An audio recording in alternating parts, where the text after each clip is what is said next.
The most popular tuning on guitar other than standard tuning is probably drop D, where you lower the low E string down to a D. And people like that because instead of a small D, they can have a big D, right? But if you think about it, you can do the opposite. We have another E string on guitar, the high E. So if I bring the high E down to a D, then I can play colorful and beautiful dissonance with my chords like this.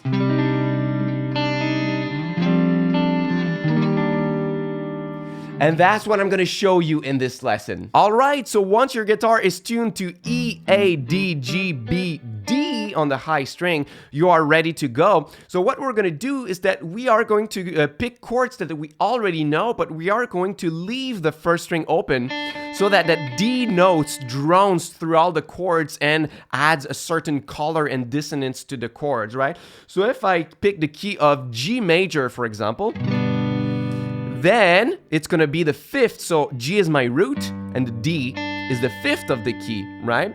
So if you take the G chord that you usually play, you can lift your pinky and your ring finger, and that you're gonna get a resonant, super resonant G chord, and easier to fret, right?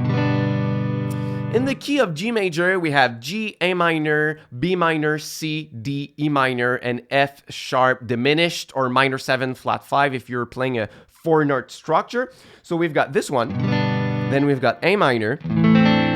You hear the added color on top.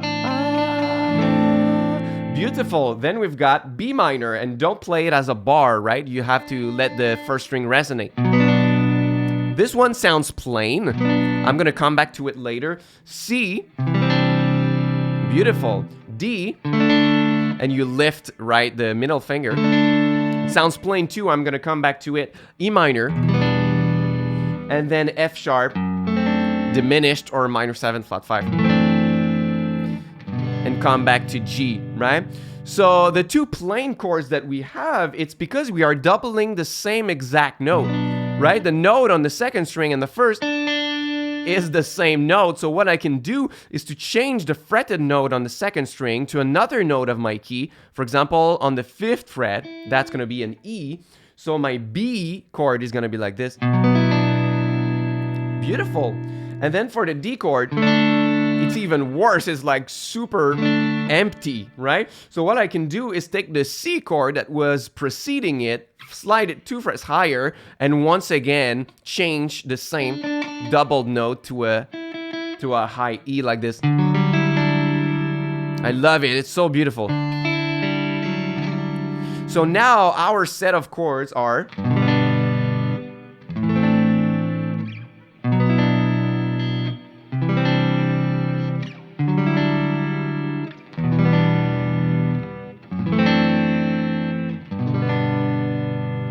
So that's a trick you can do each time that you have a simple song in the key of G major with open chords. You can detune your first string real quick to D, and then you're gonna have more colorful chords. So let's say you have a song with a chord progression of like G, A minor, E minor, and D.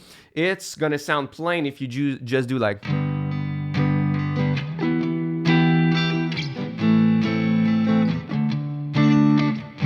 Right? But if you have that tuning trick, it's gonna sound like this.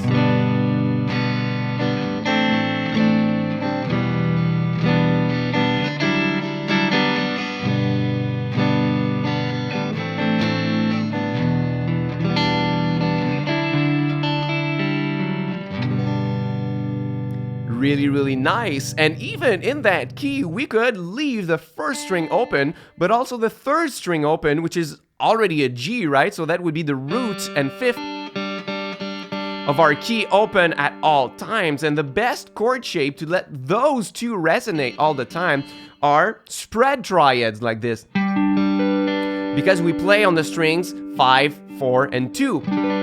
If you don't know how to play spread triads, I urge you to go check out my free mini course. It's a crash course on spread triads. You can get it, first link in the description box below. It's 45 minutes of in-depth lessons. It's like a mini online course. I'm going to show you how to play spread triads in different forms all over the fretboard in any key you want. I'm going to show you muting techniques to play them even better. I'm going to give you chord charts and exercises to practice. It's super valuable. I really want you to check it out. So click on the first link in the description box below. That's my free gift to you. So if we play in the key of G major with spread triads like this, it's going to be beautiful. So I have this one. Then if I go in reverse order and I play the little F sharp, ooh, that's really nice. Then the E minor, D, C, B minor, and A minor. It sounds absolutely beautiful. You could play like some, I don't know, some finger picking in the style of Blackbird by the Beatles, right?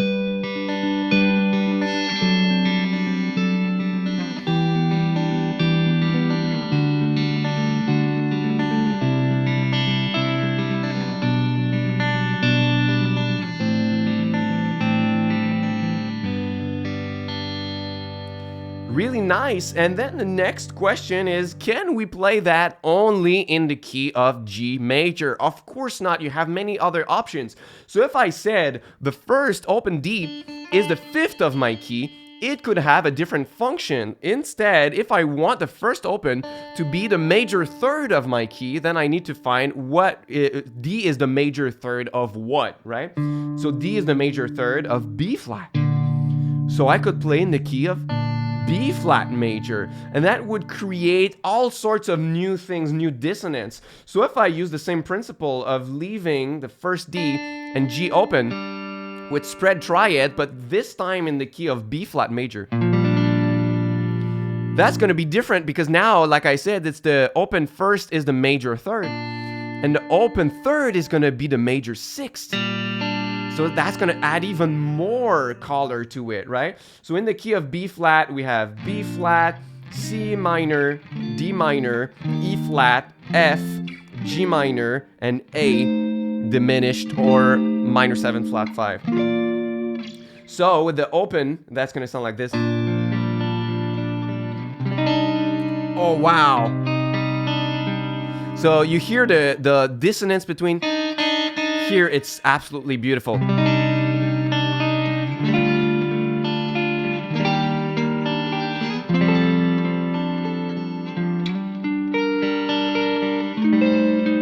Oh, wow. Super spicy. So you can create beautiful things with that concept right here. If the first string is the root, it's really simple. That's going to be in the key of D major, right? So I could do the same thing. That's going to sound a bit more plain because that's the root, right? And it's going to be doubled. But if I leave the third open, that's going to be a fourth or an 11th extension, if you will. So if I play in the key of D major,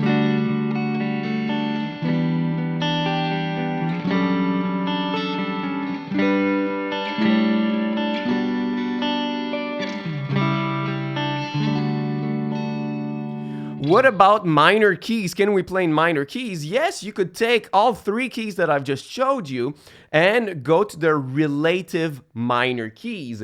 So the key of G major, its relative key, minor key, is E minor. So you could play in the key of E minor with that too.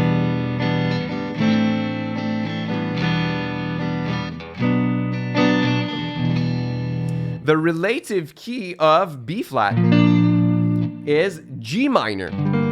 So if you can find a way to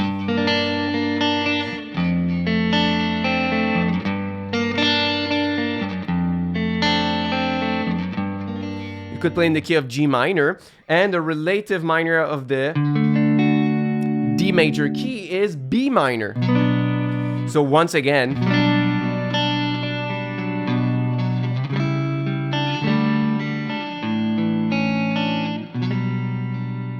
You could play in the key of B minor. So those are all ideas that you can implement to use that little reversed drop D trick to get more color out of your notes.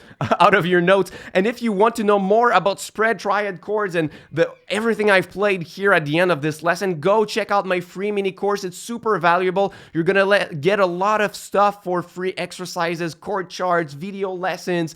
It's really nice. So it's my gift to you for watching my video today. So grab it, first link in the description box. It's my pleasure. And of course, if you are new here, subscribe to my channel for more chord lessons. I have made hundreds and hundreds over the years, and I'm going to make a lot more in the future. So subscribe with the little notifications, and I'm going to see you real soon. Until next time, au revoir.